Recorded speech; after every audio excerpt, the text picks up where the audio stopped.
Muy bien, vamos a ir con más temas de actualidad y mirá si no es actualidad de la inflación en Argentina. Y ya lo convoco a Patricio Doval, que sea titular en este mediodía, ¿eh? Hola Pato, ¿cómo estás? Bienvenido. Y bueno, ya nos metemos de lleno con lo que se dará a conocer el INDEC hoy.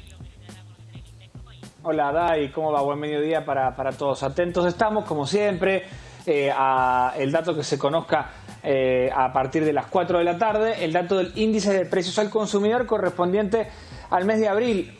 ¿Por qué tiene una especial atención o genera una especial atención el dato de abril? En realidad los argentinos nos hemos acostumbrado a esperar con gran expectación el dato de la inflación, un dato que en otras economías es realmente una variable intrascendente, que en todo caso o no se mueve. genera poco movimiento, es un dato que prácticamente no se altera. Y si se mueve, en realidad a quienes están atentos ahí son los funcionarios de las carteras económicas. Acá se sigue la realidad inflacionaria como si fuese un reality show, y sobre todo el testeo especial del mes de abril está centrado en ver cómo cuadra, sobre todo la salida del cepo, el nuevo esquema cambiario que establece esta suerte de bandas en donde está fluctuando el tipo de cambio oficial, con salida de cepo parcial incluida en el panorama de precios. Había en la previa, o incluso antes de que empecemos a desandar el mes de abril, o en realidad de que se ponga en marcha este esquema de bandas, cierto temor a que haya un impacto directo en el esquema de precios, que la salida del cepo tuviese un impacto inicial en negativo, es decir, que se alteraran sobre todo algunas variables domésticas. Claro, que todo aumente. Si comparamos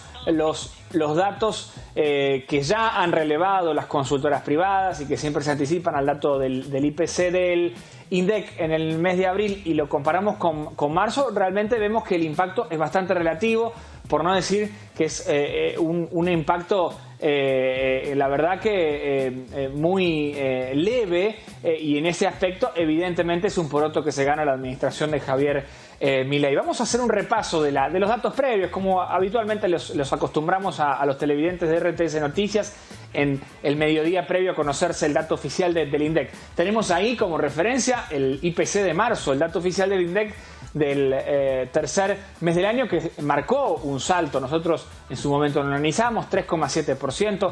Acá estábamos en la previa del nuevo esquema cambiario. Teníamos un gobierno muy limitado en la negociación con el Fondo Monetario. Todavía no estaba confirmado el aporte que iba a hacer el organismo multilateral, y lo que estaba haciendo el esquema económico Nación era desprenderse las pocas reservas que tenía para tratar de pisar el tipo de cambio oficial, de interceder en el mercado paralelo, y ahí estábamos sobre todo ante una variable especulativa muy fuerte, que sobre todo se había sentido en marzo en lo que hacía a alimentos y bebidas, además de los precios estacionales, por ejemplo, en la variable educación, que no la vamos a tener, ese impacto no va a estar en el mes, de abril. Y después el repaso.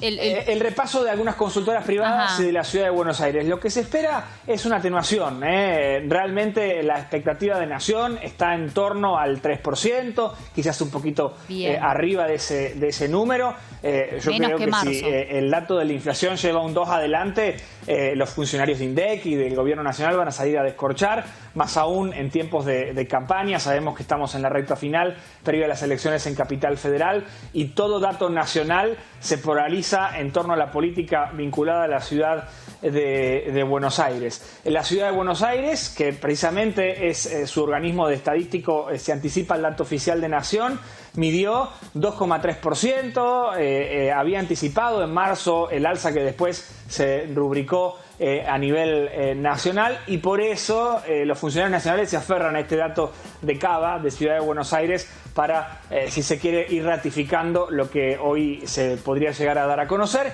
Y fíjate, ¿no? Con esto vamos cerrando. Los datos de las consultoras privadas en derredor del 3, algunos números arriba, 3,2, 3,4, dependiendo de la consultora que se revise. En todos los casos se ve cierta tranquilidad en el frente de alimentos y bebidas, que es un elemento que incide fuertemente en el cálculo de la inflación. Claro. Esta tarde, a partir de las 4, tendremos el dato oficial. Todas esas son consultoras privadas que ya van viendo, según sus análisis propios, lo que puede llegar a ser, y sí, algunas en el 2 y otras en el 3, digamos, el 3% como podría ser la más equitativa, digamos, entre una que marca mucho más. Sin dudas, el 2,3 en realidad el único número que tiene de esta tabla que hemos presentado, que tiene un 2 adelante, es la medición oficial de la ciudad de Buenos Aires, del organismo estadístico de Cava. En las consultoras privadas, vos fíjate que están un poquito más arriba, en torno al 3% o más aún, dependiendo la compañía, la consultora a la que se haga referencia. Uno estima, se puede equivocar, en esto soy autorreferencial porque en marzo la erramos fuerte, porque realmente la inflación finalmente terminó dando mucho más arriba de lo que inicialmente se pensaba. Uno estima que para el mes de abril, el dato que conoceremos esta tarde, estará girando en torno al 3%. Veremos qué pasa. Mañana seguramente actualizamos aquí en RTS Noticias. Day. 4 de la tarde, entonces, el horario como siempre. Lo apuntamos a esa hora. Muy bien. Gracias, Pato. Hasta luego. Un abrazo. Buena tarde.